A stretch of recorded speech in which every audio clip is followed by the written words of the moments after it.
जय माता दी। ये एक जातिका की कुंडली है जिनका जन्म 31/10/1997 को हुआ था, अर्थात 31 अक्टूबर 1997। समय है शाम के 4:55 मुजफ्फरपुर में। अब इनकी समस्या ये है कि इनको शारीरिक दिक्कतें हैं, या यूं कहे हेल्थ इश्यूज़। हमने इस कुंडली का विवेचन किया और हमने पाया कि इनकी क्या समस्याएं हैं और किन ग्रहों से ये समस्याएं बन रही है। आइए हम विस्तार से इस कुंडली की विवेचना करते हैं। लेकिन अगर आपने अभी तक कुंडली देखना नहीं सीखा होगा तो हमारे इस चैनल के प्लेलिस्ट में जाइए। वहाँ पे कुंडली सीखे प्लेलिस्ट है जिसमें 9 वीडियोस है। स्टेप बाय स्टेप आप उसमें सीख जाएंगे कि कुंडली देखते कैसे है, जो 12 भाव होते हैं कुंडली में उनका क्या आशय है, राशियों का क्या आशय है, ग्रहों की दृष्टि क्या होती है, दृष्टि का प्रभाव कैसे होता है, ग्रह अस्त कब होते हैं, वे कैसे प्रभाव डालते हैं, और महादशा अंतर्दशा का क्या महत्व है। ये सब चीज़ें आपको उन 9 वीडियो में मिल जाएंगे। आइए अब इस कुंडली की विवेचना करते हैं। ये कुंडली मेष लग्न की कुंडली है।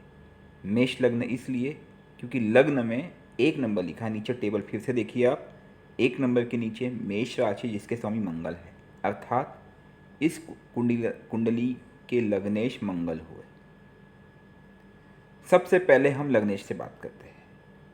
मंगल देव कहाँ बैठे हैं आप खुद देखिए। मंगल देव बैठे अष्टम भाव में। अब आप कहेंगे भाव क्या होता है। किसी भी कुंडली में, चाहे किसी भी व्यक्ति की कुंडली हो, उसमें कुल मिला के 12 भाव होते हैं। 12 भाव का तात्पर्य है कि हमने रोमन नंबर से दिखाया हुआ है। जहाँ पे 1 नंबर लिखा है लाल कलर से वहाँ पे रोमन नंबर 1 है। जहाँ पे 2 नंबर लिखा है लाल कलर से वहाँ पे रोमन नंबर 2 है। जहाँ पे 3 नंबर लिखा है लाल कलर से वहाँ पे रोमन नंबर 3 है। ऐसे ही भाव होते हैं। उसमें रोमन नंबर 6, रोमन नंबर 8 और रोमन नंबर 12 ये भाव नकारात्मक परिणाम देते हैं, अर्थात रोमन नंबर 6 छठा भाव, रोमन नंबर 8 आठवां भाव और रोमन नंबर 12 12वां भाव। मंगल देव बैठे कहाँ हैं? लग्नेश खुद जाके बैठ गए हैं अष्टम भाव में। तो क्या ये नुकसानदायक होगा? बिल्कुल नहीं। नुकसानदायक इसलिए नहीं होगा क्योंकि मंगल लग्नेश है, और लग्नेश होकर के अगर अष्टम में जाके बैठ जाए, और अष्टम के स्वामी भी है वो, तो स्वराशि में वो बैठे हैं, तो वे ज़्यादा नुकसान नहीं करेंगे। तो मंगल यहाँ पे नुकसानदायक नहीं हुए। अब अगली बात, अब हम आगे जाते हैं। जहाँ पे 2 नंबर लिखा है जो धनवानी कुटुंब के कारक है, अर्थात धनेश। 2 नंबर के स्वामी कौन है? शुक्र देवता। फिर से टेबल देखिए, 2 नंबर के नीचे वृषभ राशि, स्वामी शुक्र। और वे केवल 2 नंबर के स्वामी ही नहीं है, वो 7 नंबर के स्वामी भी है तुला राशि के। देखिए, वृषभ राशि और तुला राशि दोनों के स्वामी शुक्र देवता है। तो शुक्र देवता का प्रभाव 2 नंबर और 7 नंबर, अर्थात धनवानी कुटुंब, अर्थात धन और पत्नी साझेदार व्यापार, विवाह व्यापार, इन पे पड़ेगा। शुक्र देवता लेकिन बैठे कहाँ हैं? वो बैठे भाग्य में। ये बहुत ही अच्छी चीज़ है, अर्थात सप्तम के स्वामी और धनेश विवाह स्थान में बैठने का तात्पर्य है कि विवाह के बाद इन जातिका का भाग्य उदय निश्चित है। अगर आपका विवाह अभी नहीं हुआ है तो आप यकीन मानिए कि विवाह के बाद आपका भाग्य उदय होगा। आपको धन भी मिलेगा और पति से भी स्नेह मिलेगा। लेकिन हाँ, सूर्य का उस भाव में होना, सूर्य का उस भाव में होना, वो भी नीच भाव में, क्योंकि सूर्य देवता 7 नंबर पे अर्थात तुला राशि में नीच के हो जाते हैं। यह एक नकारात्मक योग बनता है, अर्थात कुछ पति से खिटपिट या अनबन की संभावना अवश्य बनेगी। मतलब कुछ ना कुछ लड़ाई झगड़े नोक झोंक वैसे तो पति पत्नी में चलते रहते हैं, लेकिन हाँ, ये संभावना यहाँ पे नज़र आ रही है। खैर, लेकिन विवाह के बाद भाग्य उदय होना ही है। अब हम जब पराक्रम भाव की बात करते हैं, तीसरा भाव जो भाई बहन पराक्रम का, यहाँ पे 3 नंबर लिखा है, उसके स्वामी बुध है। वैसे मैं अगर गलत नहीं हूँ तो आप खुद को बहुत ही असहाय और कमज़ोर महसूस करती होंगी, नीरस हो जाती होंगी, कई बार मायूस हो जाती होंगी, डिस्टर्ब, छोटी छोटी बात पे आप डिस्टर्ब होते होंगे, या यूं कहें आप दिल के कमज़ोर हैं। और इसका कारण है कि आपका पराक्रम कमज़ोर पड़ जाता है। बुध आपके अस्त है। आप टेबल नीचे देखिए, खुद देखिए आप, 3 नंबर और 6 नंबर उनके स्वामी बुध देवता है, मिथुन और कन्या राशि। और यहाँ पे 3 नंबर 6 नंबर कौन है? भाई बहन पराक्रम और शत्रु रोग ऋण। तो बुध देवता का अस्त होना आपके लिए नुकसानदायक साबित हो रहा है। और यही कारण है कि बुध देवता के अस्त होना भी आपको एक दिशा देता है कि आपको रोग ऋण शत्रु बाधा अवश्य होगी। इसका मतलब ये है कि कुछ बाधाएं जो आपको शारीरिक कष्ट पहुंचा रही है वे किसी के द्वारा दी गई है, ये नज़र आता है। हमने हालांकि कुंडली में पहले ही देख लिया था, ये आपकी कुंडली हमने कल ही बना ली थी कि इसमें प्रेत बाधा या यूँ कहे तंत्र बाधा नज़र आती है। और वही चीज़ आज आपने भी मैसेज के थ्रू कंफर्म किया कि कुछ तंत्र बाधाएं हैं, बिल्कुल नज़र आती है। और उसका सीधा सीधा उदाहरण है शत्रु रोग ऋण के स्वामी अस्त है, तो शत्रु बाधा निश्चित है। लेकिन तंत्र बाधा इससे न साबित नहीं होती। तंत्र बाधा के कारक कोई और है, वो हम आपको आगे बताएंगे इसके बाद। ठीक है, तो ये तो हो गया, आपको बुद्ध का उपाय करना ही होगा। बुद्ध एक सबसे पहली बात, बुद्ध का उपाय। अब बुद्ध का उपाय आप कैसे करेंगे, मेरे ख्याल से उपाय मैं आपको एक साथ बताऊंगा। पहले आपकी कुंडली की विवेचना करते हैं, एक एक करके हम निकालते हैं कि कुंडली में कौन कौन से कारक तत्व है जिनके उपाय से आपको सॉल्यूशन मिलेगा। इसके बाद चौथे भाव की बात करते हैं, जहाँ पे 4 नंबर लिखा है, जो माता गाड़ी मकान के कारक है, अर्थात सुखेश है। 4 नंबर के स्वामी चंद्र देवता है। आप नीचे फिर से टेबल देखिए, 4 के नीचे कर्क राशि, स्वामी चंद्र। लेकिन चंद्र देवता बैठे कहाँ हैं? सप्तम भाव में बैठे हैं, लेकिन वो भी अस्त हो गए हैं। अभी हमने आपको कहा आपके बुध अस्त है, चंद्र अस्त है। आपको प्रश्न उठेगा अस्त का क्या तात्पर्य है? अस्त का तात्पर्य यह है कि जब भी कोई ग्रह सूर्य के काफ़ी समीप आ जाता है तो अस्त हो जाता है। जैसे देखिए, सूर्य की डिग्री 14 है, चंद्र की डिग्री 15 है और बुध की डिग्री 25 है। तो एक ही भाव में देखिए, या उसके बगल के भाव में, तो सूर्य के करीब चंद्र बुध का आ जाना और सूर्य का नीच राशि में होना, ये बहुत ही घातक योग बन जाता है। घातक का तात्पर्य यह है कि चंद्र अस्त हो जाना, बुध का अस्त हो जाना और सूर्य नीच राशि में आ जाना। यही सबसे बड़ी प्रॉब्लम बन रही है आपके जीवन की। जो रियल प्रॉब्लम है वो इसी सप्तम भाव से है और कहीं नहीं है। सप्तम भाव का अगर आप ध्यान से देखें तो सुख के दाता चंद्र देवता अस्त हो गए, तो आपको चंद्र का उपाय करना ही होगा। अब एक तर्क ये कहता है चंद्र के उपाय के लिए आप मोती पहन लें। हालांकि हमने यहाँ पे रत्न सुझाव नहीं दिया है क्योंकि चंद्र के साथ सूर्य देवता एकदम निकट आ गए हैं, लेकिन आप मोती पहन के देखिए, इससे आपको लाभ मिलना चाहिए।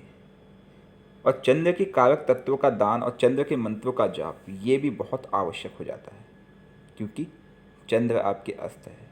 इसके साथ साथ चंद्र और सूर्य की युति यहाँ पे अमावस्या दोष बनाता है। इसका तात्पर्य हुआ कि आपका जन्म 100% अमावस्या के दिन हुआ है। जिस दिन आपका जन्म हुआ है 31/10/1997, उस दिन अमावस्या होगा। आप अपने पिता से या माता से कंफर्म कर लेना। अब वो भी समय 4:55 का बिल्कुल सही है। तो अमावस्या के दिन जन्म होने के कारण यहाँ पे अमावस्या दोष बना, लेकिन उससे ही बड़ी प्रॉब्लम ये होगी कि चंद्र आपका अस्त हो गया और अस्त के साथ साथ इस पर केतु की दृष्टि पड़ी। आप देखिए केतु कहाँ बैठा है? 11वें भाव में, और वहाँ से केतु दृष्टि डाल रहा है। केतु की 3 दृष्टियाँ हैं, पंचम दृष्टि, सप्तम दृष्टि और नवम दृष्टि। तो अपनी नवम दृष्टि वो चंद्र सूर्य और बुध पर डाल रहा है, सप्तम भाव पे। तो ये कारक हुआ आपकी कुंडली में तंत्र बाधा का। केतु के ये दृष्टि चंद्र और सूर्य अमावस्या दोष पर डालना 100% कन्फर्म करता है तंत्र बाधा। अब बुध का अस्त होना जो कि शत्रु रोग ऋण के कारक है, अब वो भी इसी में आ जाना, ये इशारा करता है कि आप पे किसी ने कुछ तंत्र कराया है। आपके अपने ही किसी खास ने पारिवारिक व्यक्ति ने आप पे तंत्र बाधा दी हुई, कुछ किया कराया है, ये तो 100% साबित होता है। अब हम आगे बढ़ेंगे। इसके बाद पंचम भाव जो कि सूर्य देवता की राशि है, सिंह राशि, सूर्य देवता, वो विद्या और संतान के कारक भी है सूर्य देवता। अब वो जाके बैठ गए, ग्रहित हो गए, तो उसने कहीं ना कहीं आपकी विद्या को भी बाधा पहुंचाई होगी, 100% है। लेकिन राहु का वहाँ पे आ जाना वो एक कारक तत्व कहलाता है, क्योंकि राहु की खासियत है कि वो जहाँ आते हैं वहाँ पे वो उतार चढ़ाव भले लाते हैं, लेकिन उसकी प्रगति भी करते हैं। तो राहु आपको यहाँ पे कारक और सपोर्टिव रहे होंगे, इसमें कोई शक नहीं है। और राहु यहाँ बैठ के नवम भाव पे, भाग्य पे, लाभ पे और तन बल शरीर अर्थात आपके शारीरिक शरीर पे भी वो दृष्टि डाल रहे हैं। तो राहु की दशा अंतरदशा आपको मिश्रित फल देगी। एक तरफ जहाँ वो आपकी विद्या को सपोर्ट करेगी, दूसरी तरफ वो आपको हेल्थ इश्यू जनरेट करेगी। अब छठे भाव की बात करें, बुध देवता अस्त है, वो प्रॉब्लम मैंने आपको पहले ही बता दिया। सप्तम भाव की बात करें, शुक्र देवता भाग्य में बैठे हैं, अर्थात उनकी जब भी महादशा या अंतरदशा होगी वो आपको नुकसान तो नहीं करेगी, लेकिन उनका भाव पीड़ित है, उनके भाव में अमावस्या दोष बन गया है। अष्टम भाव की बात करें, वहाँ पे मंगल देवता खुद बैठे हैं, लेकिन लग्नेश होने के कारण वो नुकसान नहीं पहुँचाएंगे, वो आपकी सहायता ही करेंगे, तो मंगल आपको शुभ होंगे। भाग्य की बात करते हैं अब।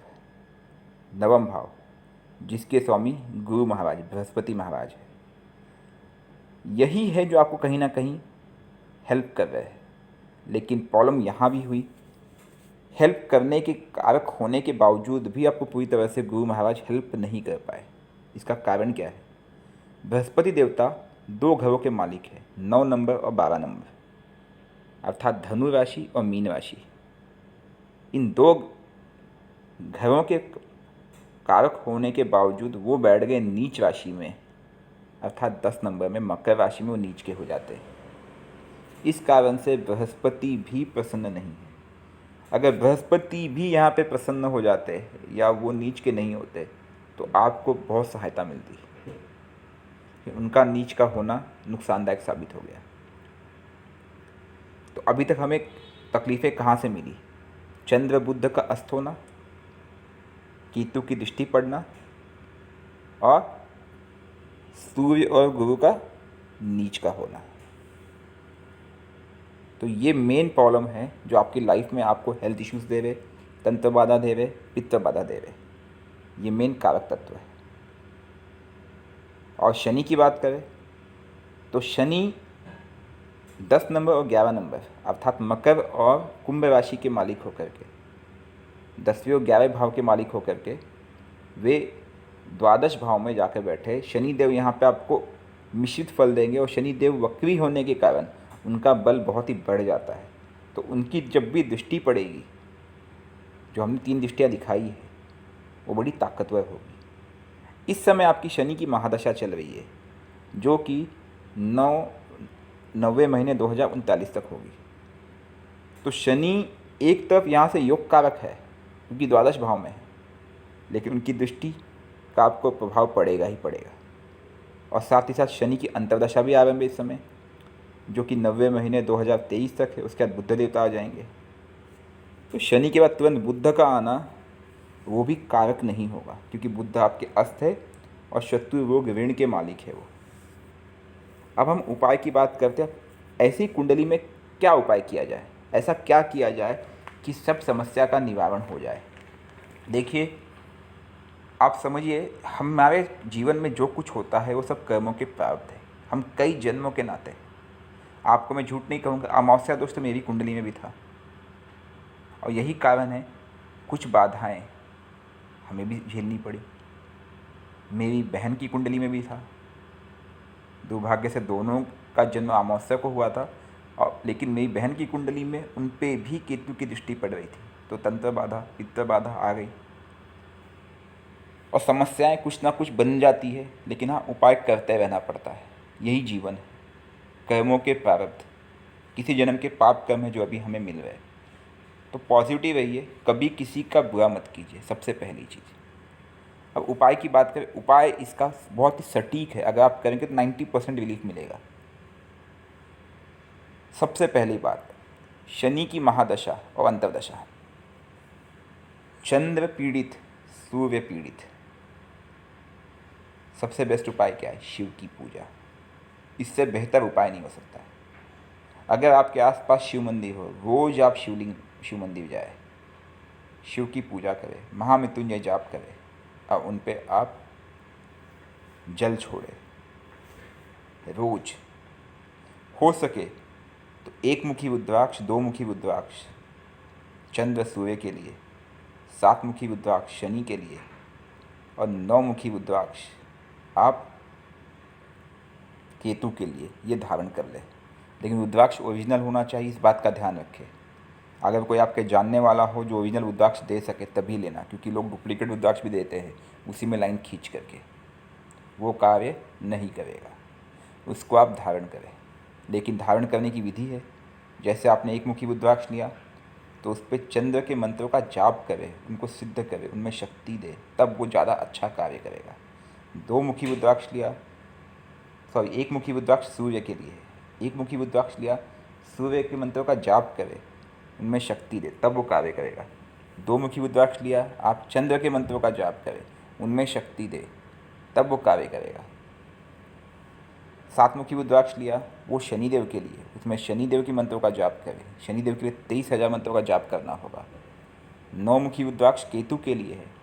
केतु के रुद्राक्ष के लिए आपको कम से कम 18,000 मंत्रों का जाप करना होगा। मंत्र जाप विधि हमने पहले वीडियो बना के डाला हुआ है, आपको नेट पे भी इसके ऊपर बहुत सारा डेटा अवेलेबल मिल जाएगा। तब वो कारक होंगे और ये आपको कार्य करेंगे। ऐसे ही कार्य नहीं करते। कई बार लोग बोलते हैं हम ये पूजा कर देंगे, वो पूजा कर देंगे, लोग ठगने बैठे हुए हैं। आपको लिटरली कहेंगे, खुद उपाय करने का प्रयत्न कीजिए। दूसरी चीज़, आपका चंद्र अस्त है तो इसलिए आप पूर्णिमा का उपवास रखें, ये लाभकारी होगा। और शनि की महादशा आपकी चल रही है, शनि की दृष्टि भी पड़ रही है, तो अगर आप शनिवार का नित्य उपवास रखते हैं तो आपको इससे लाभ होगा। आप कन्या हैं तो आप माँ काली की पूजा करें, ओम क्रीम कालिकाय नमः मंत्र का जाप करें, उनका 1.25 लाख का अनुष्ठान कम से कम करें। साथ ही साथ अमावस्या और पूर्णिमा, हर अमावस्या और पूर्णिमा को आप अपने पितरों को, अपने पिताजी को कहिए, पितरों का आवाहन करके उन्हें भोग चढ़ाएं। जैसे कंडी होती, गोबर की कंडी लीजिए, उपले, और उपले पे आप उनको कुछ मीठे का भोग चढ़ाइए। हर अमावस्या पूर्णिमा को नित्य करिए, इसको मिस नहीं करना है। ये आपको लगातार करना होगा, कम से कम 11 महीने, तब कुछ रिजल्ट आता है। और उसमें आप हवन करें, उसमें आप इष्ट देव का आह्वान करें, कुल देवी का आह्वान करें, कुल देवता का आह्वान करें, पितृ का आह्वान करें और उनसे प्रार्थना करें कि मेरी ये परेशानी है और इनका उपाय करें। साथ ही साथ आपके पिता से एक बार पूछना क्या उन्होंने त्रिपिंडी श्राद्ध कराया है। किसी योग्य पंडित द्वारा त्रिपिंडी श्राद्ध कराइए, इससे भी लाभ मिलेगा, क्योंकि त्रिपिंडी श्राद्ध आवश्यक होगा, बिल्कुल आवश्यक होगा। तो शनिदेव की महादशा है तो शनि का उपाय आवश्यक है। बुध अस्त है, बुध के लिए आप गणेश की पूजा कर सकते हैं। बुध का मंत्र ओम ओम बुद्धाय नमः, शनि देव का मंत्र ओम शन शनिश्चराय नमः। बृहस्पति देवता आपके नीच के हुए, तो जब भी बृहस्पति की महादशा या अंतर्दशा आएगी, अब महादशा तो चलो अभी शनि की चल रही है, लेकिन जब भी अंतर्दशा आएगी तो आपको बृहस्पति का भी पूजा करना होगा। ओम ब्रह्म बृहस्पति नमः मंत्र है, इनका आवाहन करना होगा। इसीलिए हमने बृहस्पति को यहाँ स्पेशली दिखाया है कि वे नीच के होके बैठे, सूर्य भी नीच के होके बैठे हैं। मंत्र जाप ऐसा है कि बुद्ध के मंत्र का जाप आपको प्रातःकाल करना है, शनि के मंत्र का जाप आपको रात को करना है। कम से कम एक माला रोज करें, ओम ओम बुद्धाय नमः, ओम शन शनिश्चराय नमः।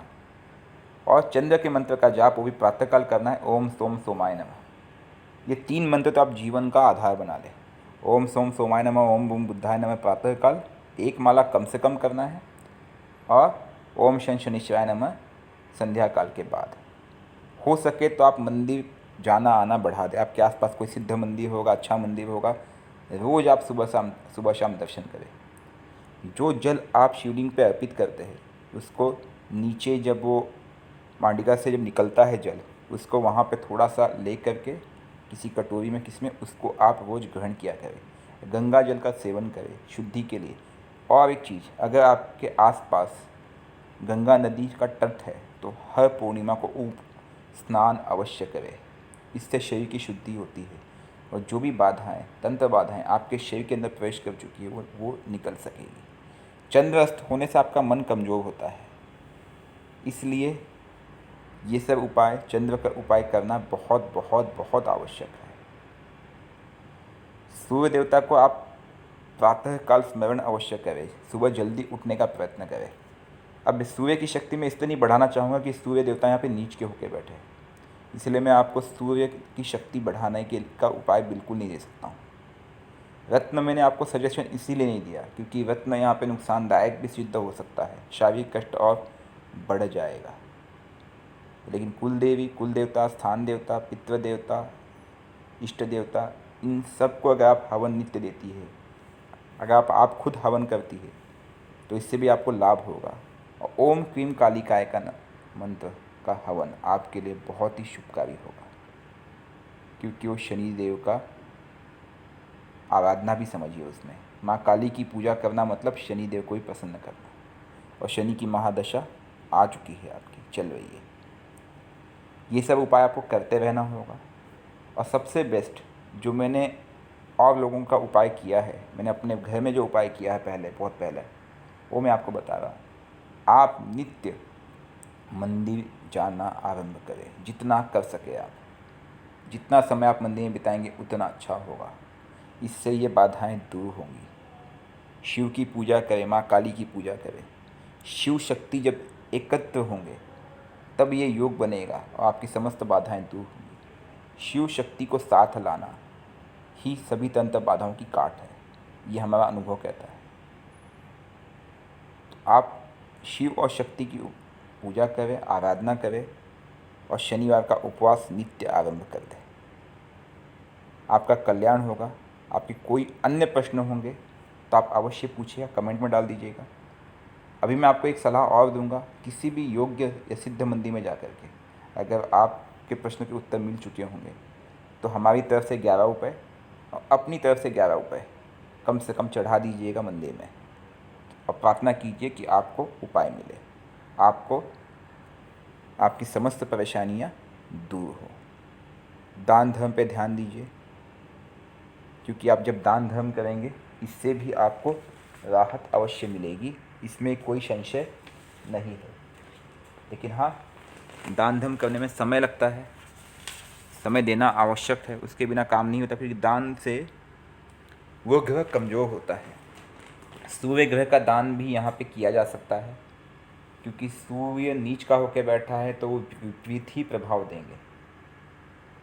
तो सूर्य का दान या जप ये एक उपाय है। रत्न कोई भी कहे, आप इनका रत्न मत पहनना, मैं आपको फिर से कहता हूँ। ना बुद्ध का रत्न पहन सकते हैं, ना सूर्य का। हाँ, चंद्र का आप एक बार पहन सकते हैं, लेकिन ये भी आप ऐसा करना है कि आपको एक मोती लेना है, उसको पहले आप ले ले, हफ्ता 10 दिन 15 दिन अपने पास तकिए के नीचे रख के सोए, देखिए उससे आपको कुछ प्रभाव पड़ता है कि अपनी जेब में रखें। अगर उसका प्रभाव अच्छा होता है तब आप इस चंद्र के रत्न को, मोती को आप अपनी अंगूठी में गड़वा करके अपनी उंगली में पहन लें।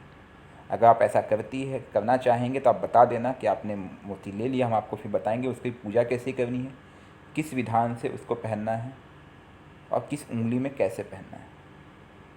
चंद्र आपके लिए लाभकारी हो सकता है। जो मानसिक तनाव है, जो मन के कारक है, मन को कंट्रोल करने के लिए, मन को शक्ति देने के लिए, यही एक रत्न हम आपको सजेशन दे सकते हैं फिलहाल, और कोई रत्न नहीं देंगे।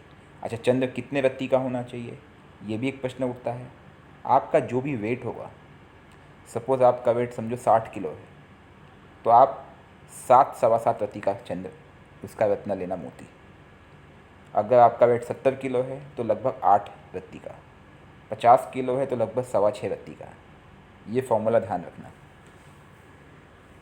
ठीक है, अगर आप लेना चाहे तो। और मोती भी महंगी वाली मत खरीदना, क्योंकि महंगी वाली मोती भी आती है, क्योंकि हमें पहले एक बार ट्रायल लेना है, क्योंकि और भी बाधाएं हैं।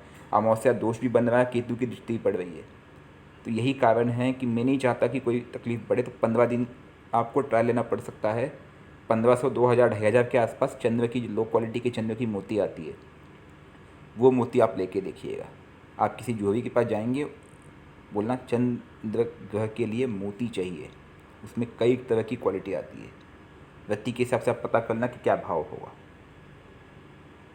और बुद्ध के लिए रत्न कोई कितना भी कहे, आप प्लीज़ मत लेना, कि बुद्ध अस्त है लेकिन वो छठे भाव का मालिक है और उस पर शनि की इस समय दृष्टि पड़ रही है, तो वो कारक नहीं होगा, नुकसान दे सकता है, जो हमें महसूस होता है। और भी कुछ प्रश्न है आप नीचे कमेंट में डाल दीजिएगा। जय माता दी।